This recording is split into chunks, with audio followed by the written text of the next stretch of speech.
But by the way, speaking of propaganda, Charles Krauthammer is right on the front lines. And what do I mean? Well, Charles Krauthammer, in his most recent most recent column in the Washington Post, he claimed that the overall deficit in 2012 was $1.33 trillion. $1.33 trillion. Except there's a problem. He was off by $230 billion. The deficit last year was actually just over $1.1 trillion. Now you may think, oh, 1.3 versus 1. No, $230 billion. That's how big his mistake was. In other words, even Charles Krauthammer doesn't get that as the economy continues to improve, the deficit shrinks because more money is going to the federal treasury. Daniel Marans, what is it with the Republicans? How come the politicians haven't woken up to the idea that just by doing nothing, we're closing the deficit anyway?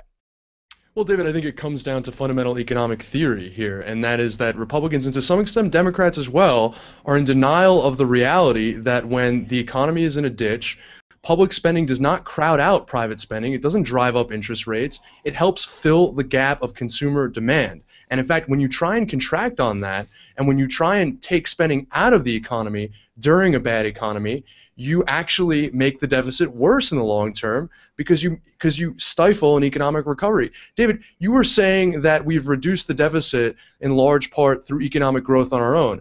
I would say, yeah, that's true, but even then, our sluggish growth is largely due to the spending cutbacks we've already enacted. I mean, that's what we saw last quarter, that 0.1% decline in GDP growth. I think that Charles Krauthammer in some ways is framing the debate that way, but I have to say I fault Democrats as well for not even challenging that narrative. They just challenge the proportion or the size of the cuts or what's being targeted. But they don't challenge the idea that essentially cuts harm the economy, and the best way to reduce the deficit is allowing the economy to recover and regain natural growth. Absolutely right. Democrats have done a shameful job in making that basic economic point that at a time when the economy may be sluggish or growing or whatever you want to describe it, the fact of the matter is government has a multiplier effect, that every dollar that is spent on a highway creates $3 or $4 in related jobs and related projects as that money circulates through the economy. And likewise, when you take that money out of the economy, when you don't spend that dollar or you cut that dollar from an existing program, it has the reverse effect and slams on the brakes.